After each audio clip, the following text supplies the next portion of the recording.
Ahora vamos a dejar por un lado a lo que son los fluidos en conjunto, junto con los líquidos, ¿sí? Y vamos a separar a los gases. Y de los gases específicamente vamos a ver cómo es su comportamiento. Ya hemos visto cuáles son sus características, por lo cual no vamos a profundizar sobre ellas, pero vamos a ver cómo es que se comportan. Las variables del comportamiento van a ser la presión, la temperatura, el volumen y el número de moles. A partir de todas estas variables, presión, temperatura, volumen y número de moles, es que vamos a estudiar una serie de leyes que me van a describir ese comportamiento. Las primeras tres leyes que vamos a ver son leyes que son muy importantes de entender para después comprender cuando ya todas las características de un gas se hacen variables. ¿Qué pasa con estas primeras tres leyes? Las tres primeras leyes tienen una constante, o sea que de todos esos elementos que vimos anteriormente, se descarta el número de moles, acá no los vamos a ver, y vamos a ver el comportamiento según el volumen, la temperatura y la presión. Pero uno de esos tres siempre es constante. En la primera ley, que es la ley de Boyle-Mariotte, la constante es la temperatura. Al ser constante la temperatura, se habla de una ley isotérmica. Iso es igual, térmico, temperatura. Entonces, dice la ley que el volumen de un gas es inversamente proporcional a la presión. O sea, que si aumenta la presión, el volumen del gas disminuye y si disminuye la presión, el volumen del gas aumenta.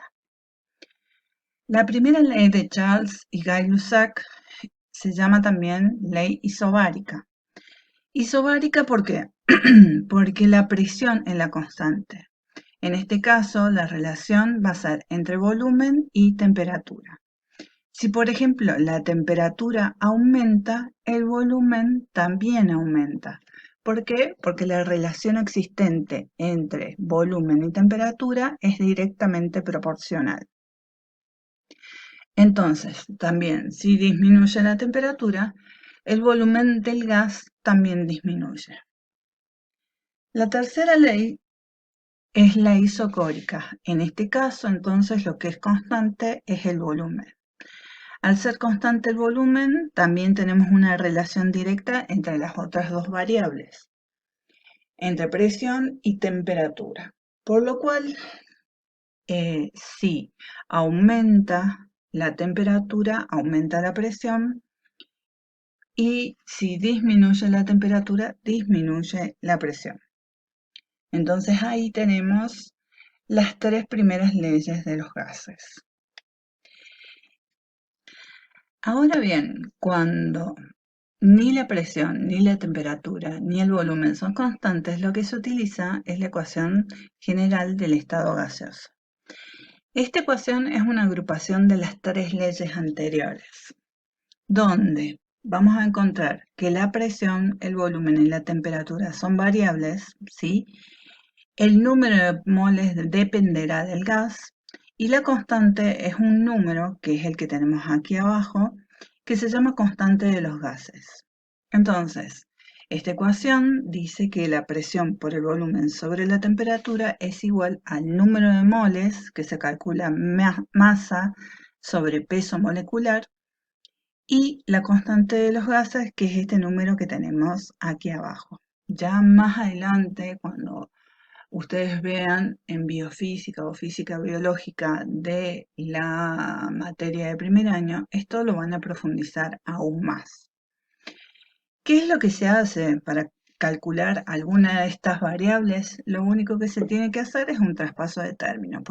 Por ejemplo, si yo quiero calcular presión, paso temperatura a este sector multiplicando junto con número de moles y constante de los gases, y volumen pasará dividiendo a estos tres elementos. Entonces ahí ya tienen cómo calcular presión como ejemplo.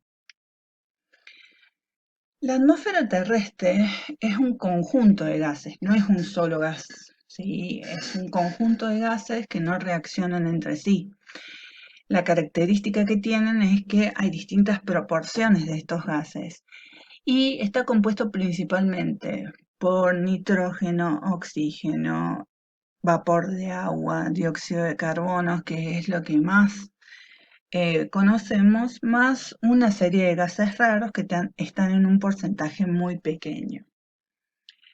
Nos damos cuenta de la existencia de esta atmósfera terrestre, de la existencia de, de esta mezcla de gases cuando nosotros hacemos el experimento del vaso invertido. Nosotros llenamos un vaso con agua, no lo llenamos al tope, sino con una parte, y le colocamos un papel en la parte superior, ¿sí? Con cuidado se lo invierte, si puede ser un poquito brusco, para que rápidamente no se filtre el agua por los costados y no entren burbujas al recipiente, y se verá que se puede sostener tranquilamente el papel, ya que el gas ha ocupado gran parte de la parte superior y retiene de esa forma al líquido. Cuando nosotros tenemos una mezcla de gases que no reaccionan entre sí, vamos a aplicar lo que se llama la ley de Dalton para calcular la presión total de ese gas. Entonces, la presión total es la suma de las presiones parciales de los gases que componen la mezcla. Por ejemplo, tenemos que saber la presión parcial del oxígeno, del hidrógeno, del vapor de agua, etcétera, sumarlos y de esta forma vamos a conseguir la presión total. Pero para saber la presión parcial de un gas, tenemos que calcular lo siguiente. La presión parcial es la que existiría si un gas ocupara solo y totalmente el volumen de la mezcla. Y se va a calcular presión parcial igual al porcentaje de ese gas, o sea, cuánto de la mezcla ocupa ese gas por la presión total. Existe un teorema que es el teorema de Torricelli que nos permite visualizar en milímetros de mercurio cuál sería la presión atmosférica en el lugar donde nos encontramos.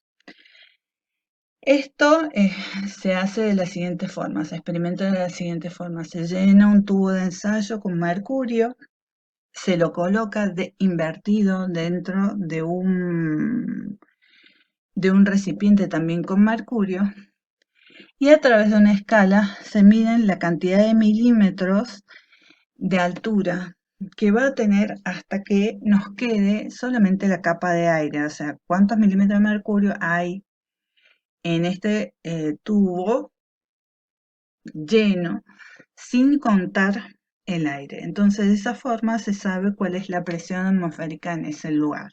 En este caso, el ejemplo son 760 milímetros de mercurio. ¿Qué pasa? La presión de los gases, sobre todo de la atmósfera, va variando con la altura. Y entonces esto nosotros lo conocemos como altimetría. Ustedes pueden ver a la altitud que nosotros estamos midiendo, esto es en metros, ¿sí? Cómo se va modificando la presión de la atmósfera. Entonces, ustedes visualicen que a medida que va subiendo, la presión va disminuyendo hasta llegar a un punto que llegue a cero, que es a la altura donde la atmósfera no ejerce presión porque no hay gases.